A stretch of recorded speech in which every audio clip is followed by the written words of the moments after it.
अस्सलामुअलैकुम वरहमतुल्लाह। प्यारे बच्चों, एक आयत कहानी में आज हम पढ़ेंगे सूरतुल इब्राहीम की आयत नंबर 7। लइन शकरतुम लअज़ीदन्नकुम।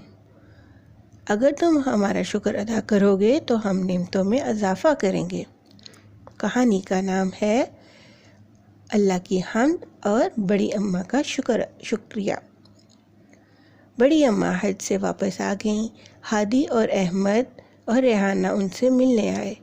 बड़ी अम्मा ने उनको प्यार किया और कहा, मैं तुम्हारे लिए बहुत उदास थी। बच्चों ने कहा, अम्मा जान हम भी आपके लिए बहुत उदास थे। और बच्चों ने बड़ी अम्मा को खूब प्यार किया। बड़ी अम्मा ने अपना बैग खोला और हर बच्चे को एक एक तोहफ़ा दिया। हादी के लिए खिलौना और अहमद के लिए गाड़ी और रेहाना के लिए एक खूबसूरत सा घर। बच्चों ने खुशी से आवाज़ बुलंद की, अल्लाह अकबर।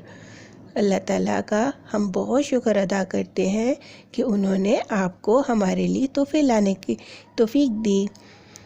प्यारे बच्चों, आप अल्लाह ताला का कितना शुक्र अदा करते हो। और मैं भी अल्लाह का बहुत शुक्र अदा करती हूँ कि उसने मुझे हज की तौफीक अता फ़रमाई और मैं आपके लिए वहाँ से प्यारे प्यारे तोहफे लेके आई। बच्चों ने अल्लाह ताला का शुक्र अदा किया और बड़ी अम्मा के गले लग गए।